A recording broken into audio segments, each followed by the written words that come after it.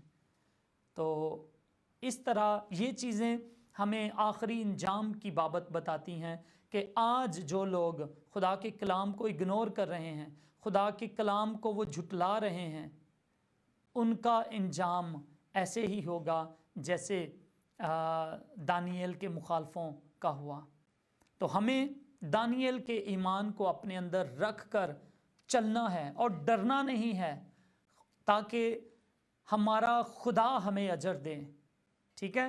اور اس نے ہمارے لیے بڑی اچھی کنگڈم تیار کی ہے، اس نے ہمارے لیے 1000 سالہ بادشاہی اس زمین پر تیار کی ہے، اور نیا یروشلم تیار کیا ہے جس میں ہم ہمیشہ رہ سکیں۔ آمین۔ یہ تھا ہمارا ریویژن جو ہم نے پچھلی دفعہ سیکھا، اور اب آپ میرے ساتھ نکالیے دانیل چیپٹر 7، اور یہاں پر ہے دانیل کا 4 حیوانوں کی رویا، ٹھیک ہے؟ دانیل یہاں پر 4 حیوانوں کی رویا دیکھتا ہے، ویژنز آف دا 4 بیسٹ۔ یہ ویژن ہے، رویا ہے، اور رویا کا مطلب یہ ہوتا ہے کہ آپ خواب کی طرح دیکھ رہے ہیں، لیکن آپ کو ایسا لگتا ہے کہ جیسے وہ ریئل میں ہے۔ خواب میں تو چیزیں دھندلی نظر آتی ہیں نا، لیکن ویژن میں آپ کو ایسے نظر آتا ہے جیسے کہ آپ اس جگہ پر موجود ہیں۔ یہ ریئلٹی اور خواب کے درمیانی صورتحال ہے، ٹھیک ہے؟ تو یہ ایک ویژن دیکھتا ہے جو 4 حیوانوں کے بارے میں ہے، 4 بیسٹس کے بارے میں ہے۔ اور ہم کیا پڑھتے ہیں؟ شاہ بابل، پہلی آیت سے میں پڑھوں گا۔ شاہ بابل بیلشزر کے پہلے سال میں دانیل نے اپنے بستر پر خواب میں اپنے سر کے دماغی خیالوں کی رویا دیکھی۔ تب اس نے اس خواب کو لکھا اور ان حالات کا مجمل بیان کیا۔ تو یہ کیا ہے کہ ایک رویا دانیل دیکھ رہا ہے، اور اس کے ذہنی خیالات جو ہیں اب رویا بن کر اس کے سامنے آئے ہیں۔ کیوں ہم کہہ سکتے ہیں کہ اس کے ذہنی خیال تھے؟ یقیناً وہ خدا کے کلام کے اوپر غور کیا کرتا تھا، جیسے کہ آپ نے یشوع کی کتاب میں پڑھا کہ موسیٰ کہتا ہے کہ یشوع تو جو ہے تیار ہو جا، اور تیرا دھیان جو ہے دن رات میرے کلام کی طرف، یعنی خدا کے کلام کی طرف، خدا کی شریعت کی طرف لگا رہے، ٹھیک ہے، اور پھر تو خوب ہی کامیاب ہوگا۔ تو میرے عزیزوں، اب اس کا دانیل کا دھیان بھی خدا کے کلام کی طرف ہے۔ وہ یسایہ کی نبوتوں کو پڑھتا ہے، وہ داؤد کی کتابوں کو پڑھتا ہے، وہ شریعت کی کتابوں کو پڑھتا ہے، وہ ساری چیزوں کو دیکھ بھال کے وہ غور کرتا ہے کہ یہ اب کیا ہونے والا ہے آگے کو، اور وہ نبوکت نظر کے خوابوں کو بھی سامنے رکھ رہا ہے، ٹھیک ہے۔ اور ابھی بیلشزر بادشاہ کا یہ تھوڑا پرانا واقعہ ہے، یہ آپ سمجھیں کہ یہ واقعہ اس نے بعد میں لکھا ہے، حالانکہ یہ بیلشزر اب دارا بادشاہ کا دور ہے جو ہم دیکھ رہے ہیں، لیکن یہ بیلشزر وہ اپنے پیچھے چلا جاتا ہے اور کہتا ہے کہ بیلشزر کے سال میں جب وہ آیا تھا، اس کے پہلے سال میں میں نے یہ رویا دیکھی، اور یہ میرے دماغی خیالات تھے کیونکہ میں اس کے بارے میں سوچ رہا تھا۔ تو اگر آپ بھی چاہتے ہیں کہ آپ ویژنز کو حاصل کریں، آپ خوابوں کو دیکھیں، آپ خدا کے کلام کی گہری باتوں کو سیکھیں، تو ایک ہی حل ہے، خداوند کے کلام پر دن رات دھیان کریں۔ میرا بڑے سالوں سے 2012 سے لے کے آج 2021 ہے، اور ہمارا یہی انداز ہے، ہم ہر شام بائبل لگا کر، رات کو بائبل لگا کر ہلکی سی آواز میں سوتے ہیں۔ تو میرے عزیزو، اس سے ہم خدا کے کلام میں سے سیکھتے ہیں، خدا رویا دیتا ہے، خدا ویژنز دیتا ہے، خدا نئی نئی باتیں سکھاتا ہے، اپنے کلام کے گہرے بھید دیتا ہے۔ تو ہم ایسا ہی کریں گے، خدا کے کلام کو سیکھیں گے۔ پھر دانیل 7ویں باب کی دوسری آیت کو ہم پڑھتے ہیں۔ دانیل نے یوں کہا کہ میں نے رات کو ایک رویا دیکھی، اور کیا دیکھتا ہوں کہ آسمان کی چاروں ہوائیں سمندر پر زور سے چلیں، اور سمندر سے 4 بڑے حیوان جو ایک دوسرے سے مختلف تھے نکلے۔ تو کیا اس نے دیکھا ہے؟ اس نے دیکھا کہ سمندر کے اوپر ایک آندھی چلی ہے، زور کی، چاروں طرف سے آندھی چلی ہے، اور اس نے سمندر کو کیا کر دیا ہے؟ سٹر اپ کر دیا ہے، یعنی اس کی جو لہریں ہیں وہ جھوم رہی ہیں، اور تیز آندھی کی وجہ سے جو ہیں وہ سمندر حرکت میں آ گیا ہے۔ بائبل میں جب ہم سمندر کے بارے میں سیکھتے ہیں تو آپ کو پتہ ہے کہ سمندر کے لیے کون سا اس کا مطلب کیا بیان ہوتا ہے۔ جب ہم سمندر کی بات کرتے ہیں تو سمندر کا مطلب ہوتا ہے نیشنز، اور پانی جس کو ظاہر کرتے ہیں، پانی لوگوں کو اور نیشنز کو، مختلف زبانوں کو ظاہر کرتے ہیں، یعنی پوری دنیا۔ جب ہم پانی کی، سمندر کی بات کریں گے تو اس کا مطلب ہے دنیا۔ تو دنیا میں کیا ہوا کہ ایک ہلچل، آندھی کا مطلب کیا ہے؟ ایک وار شروع ہو گئی ہے، ایک جنگ کا ماحول شروع ہو گیا ہے، ٹھیک ہے۔ اور کیا ہوتا ہے کہ اس میں سے 4 جاندار اس سمندر میں سے نکلتے ہیں۔ سمندر میں سے نکلنے سے کیا مراد ہوئی؟ دنیا میں سے نکل رہے ہیں، یہ 4 بیسٹ نکل رہے ہیں۔ پہلا بیسٹ کس طرح تھا؟ اور جب ہم بیسٹ کی بات کرتے ہیں تو اس سے آپ کے ذہن میں کیا سوال آتا ہے کہ یہ جاندار نکل رہے ہیں، جانور نکل رہے ہیں، اس کا کیا مطلب ہے؟ جانور جب نکلتے ہیں تو میرے عزیزو اس کا مطلب ہے کہ یہ انسان نہیں ہیں، یہ کوئی درندے ہیں، یہ حیوان ہیں، یہ رحم کرنے والے نہیں ہیں بلکہ ظلم کرنے والے ہیں۔ اور جو جنگ کے لیے تیار ہوتے ہیں، انسانوں کو مارنے کے لیے تیار ہوتے ہیں، انسانوں کو پھنسانے کے لیے تیار ہوتے ہیں، وہ بیسٹ ہیں وہ انسان نہیں ہے، کیونکہ انسان پیار کرنے کے لیے خدا نے پیدا کیا ہے۔ اسی لیے یسوع مسیح کہتا ہے کہ تم اپنے دشمنوں سے بھی پیار کرو، اپنے ستانے والوں کے لیے دعا کرو۔ لیکن جو جنگ کے لیے ابھارتے ہیں، جنگ کے لیے لوگوں کو تیار کرتے رہتے ہیں، میں آپ کو عزیزو، جو کوئی بھی میری باتوں کو سن رہا ہے، مجھے نہیں پتا کہ آپ کس مذہب سے، کس فرقے سے، کہاں سے تعلق رکھتے ہیں، لیکن یاد رکھیں، اگر آپ کے اندر یہ جذبہ ہے نا کہ ہم نے لوگوں کو ختم کرنا ہے، قتل کرنا ہے، ہم نے ان کو مارنا ہے، جنگ کا ماحول پیدا کرنا ہے، تو سمجھیں کہ شیطان آپ کو لیڈ کر رہا ہے۔ لیکن کیونکہ خدا انسانوں سے پیار کا درس دیتا ہے، اور اگر کہیں آپ کو ایسی تعلیم دی جا رہی ہے جہاں پر آپ کے اندر نفرت کو پیدا کیا جائے، آپ کے اندر قتل و غارت کو پیدا کیا جائے، تو وہاں سے باز آ جائیں۔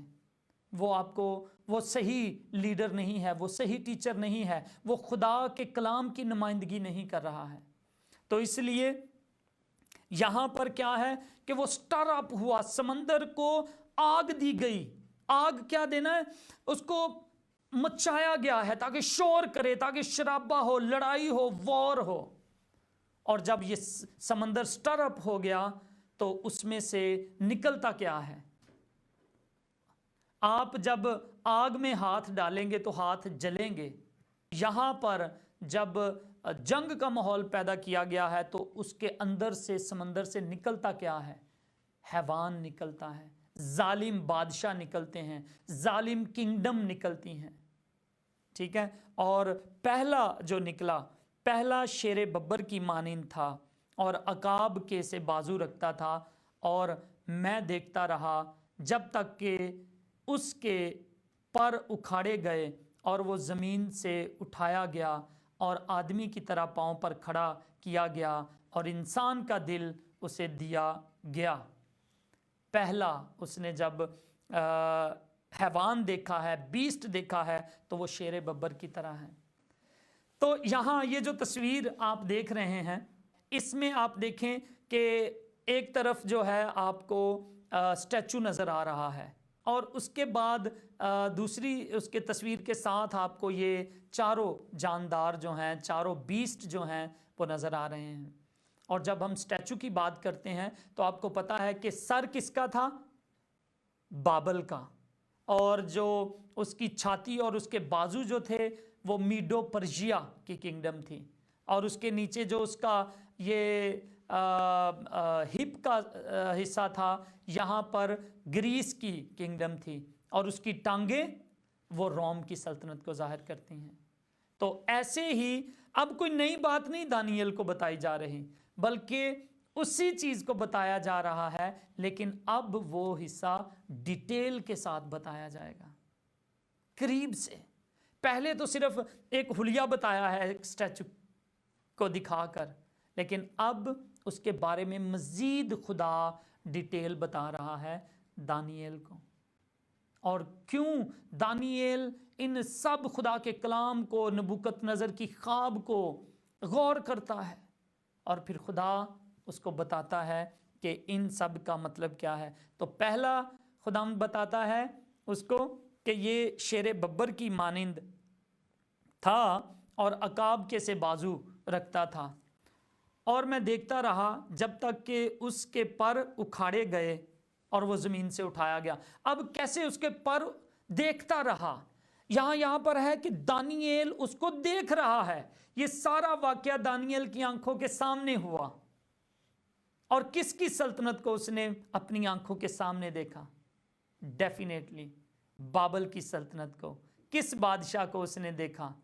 اس نے نبوکت نظر بادشاہ کی شان و شوکت کو بھی دیکھا، اور اس نے اس کے زوال کو بھی دیکھا۔ تو یہ جو شیر ببر ہے یہ نبوکت نظر کو ظاہر کر رہا ہے، اس کی کنگڈم کو ظاہر کر رہا ہے۔ اور اگر آپ بغداد شہر کے اندر بابل شہر کے کھنڈرات ابھی بھی موجود ہیں، اور بہت سے ٹورسٹ وہاں پر جاتے ہیں، اور اگر آپ کے پاس کبھی عراق میں جانے کا موقع ملے تو آپ اشتار گیٹ اور بابل کے پورے شہر کو، اس کے کھنڈرات ابھی بھی موجود ہیں، آپ دیکھ سکتے ہیں، اور وہاں پر آپ کو ایک شیر کا مجسمہ بنا ہوا نظر آئے گا وہاں پہ، اور ان کی دیواروں پر بھی انہوں نے شیر کی تصویریں لگائی ہیں۔ تو یہ واضح طور پر یہ ظاہر کرتا ہے کہ یہ جو شیر نکلا یہ کس کنگڈم کو ظاہر کر رہا ہے، تو یہ ڈیفینیٹلی نبوکت نظر کی کنگڈم کو، بابل کی کنگڈم کو ظاہر کر رہا ہے۔ اور پھر کہتے ہیں کہ اس کے پر تھے، شیر کے پر تھے، اور پھر وہ پروں کو اکھاڑ دیا گیا، اس کی طاقت کمزور کر دی گئی، اور وہ کیا 7 سال تک بھیلوں کی طرح اس نے گھاس کھایا، وہ بیابان جنگلوں میں رہا، اور اس کی دماغی صلاحیت جو تھی وہ خدا نے لے لی۔ اور پھر کہتا ہے اور آدمی کی طرح وہ اپنے پاؤں پر کھڑا کیا گیا، اور انسان کا دل اسے دیا گیا۔ پہلے حیوان کا دل اسے دیا گیا تھا، شیر کا دل دیا گیا تھا، اور شیر طاقتور تو ہوتا ہے، پاورفل تو ہوتا ہے، لیکن ظالم بھی ہوتا ہے، وہ پرواہ نہیں کرتا، وہ سب کو کھا جاتا ہے۔ تو یہی نبوکت نظر کا حساب تھا، ٹھیک ہے۔ تو پھر کیا کیا گیا کہ اس کے پر اکھاڑے گئے، اس کی طاقت کو کمزور کیا گیا، اسے ہمبل کیا گیا، اسے آدمی کی طرح کھڑا کیا گیا، اور انسانی دل اس کے اندر ڈالا گیا۔ اور آخر میں ہم کیا دیکھتے ہیں، اس نے کہا کہ دانیل کا، اسرائیل کا خدا ہی ریئل خدا ہے، اور اسی کے آگے جھکوں گا میں، اسی کی عبادت کروں گا میں، اور میں کوئی ایسا لا نہیں بناؤں گا جس میں اپنی شان و شوکت کو بیان کروں، بلکہ اب سے جو اسرائیل کے خدا کی، دانیل کے خدا کی، صدرک مسک اور عبدالنجو کے خدا کی، جو اس کی شان میں کچھ گستاخی کرے گا اس کو کاٹ ڈالا جائے گا، ٹھیک ہے۔ اس طرح سے ہم دیکھتے ہیں کہ نبوکت نظر بادشاہ ہمبل ہوا۔ پھر دیکھتا ہے دانیل 5ویں آیت میں کہتا ہے اور کیا دیکھتا ہوں کہ ایک دوسرا حیوان ریچھ کی مانند ہے، اور وہ ایک طرف سے سیدھا کھڑا ہوا، اور اس کے منہ میں اس کے دانتوں کے درمیان 3 پسلیاں تھیں، اور انہوں نے اس سے کہا کہ اٹھ اور کثرت سے گوشت کھا۔ یہ اس نے دوسرے حیوان کو دیکھا۔ پہلا حیوان شیر ببر کی طرح تھا، اور اس کا انجام آپ نے دیکھا، اور اب دوسرا حیوان جو آیا ہے اس کے بعد وہ بیئر کی طرح ہے، ریچھ کی طرح ہے۔ کیسا ریچھ ہے وہ ایک طرف سیدھا کھڑا ہوا، ایک طرف سیدھا کھڑا ہوا، اس کا مطلب ہے کہ یہ اب جو ریچھ کا نشان جس کو ظاہر کیا جاتا ہے بائبل کے اندر، یہ پرشین اور میڈو پرشیا کی سلطنت کو ظاہر کیا جاتا ہے۔ تو یہ دو طرح کے لوگ تھے، 2 قوموں نے آپس میں مل کر ایکا کر کے گورنمنٹ کو بنایا تھا، میڈز نے اور پرشینز نے۔ تو اس کنگڈم کو میڈو پرشیا کی کنگڈم کہتے ہیں، اور یہ بابل کے ساتھ ہی تھی، اور انہوں نے ایکا کیا، اور انہوں نے کیا کیا کہ بابل کو تباہ کیا، اور بابل کو تباہ کرنے کے بعد دارا یعنی بادشاہ جو آیا ہے وہ یہ میڈو پرشین کنگڈم سے آیا ہے، اور انہوں نے بابل کو کیا۔ اس کے بعد لیڈیا کی سلطنت کو تباہ کیا۔ لیڈیا ترکی کے اندر سلطنت تھی، ٹھیک ہے، اس پر بھی انہوں نے قبضہ کیا، اور ایک اور سلطنت انہوں نے ہڑپی، اور اس کا نام تھا ایجپٹ، مصر کی۔ اور اس طرح یہ پورے مڈل ایسٹ میں یہ پھیل گئے، ٹھیک ہے، بلکہ افریقہ تک پہنچ گئے، اور ترکی کا لیڈیا کا پورا علاقہ جو ہے انہوں نے اپنے قبضے میں کر لیا۔ تو یہ جو 3 پسلیاں اس بیئر کے منہ میں آپ کو نظر آتی ہیں، یہ 3 کنگڈمز تھیں، یہ 3 مملکتیں تھیں جن کو دارا بادشاہ نے یعنی لے لیا۔ اور پھر دانیل کی رویا جاری رہتی ہے۔ 6 آیت میں کہتا ہے پھر میں نے نظر کی اور کیا دیکھتا ہوں کہ ایک اور حیوان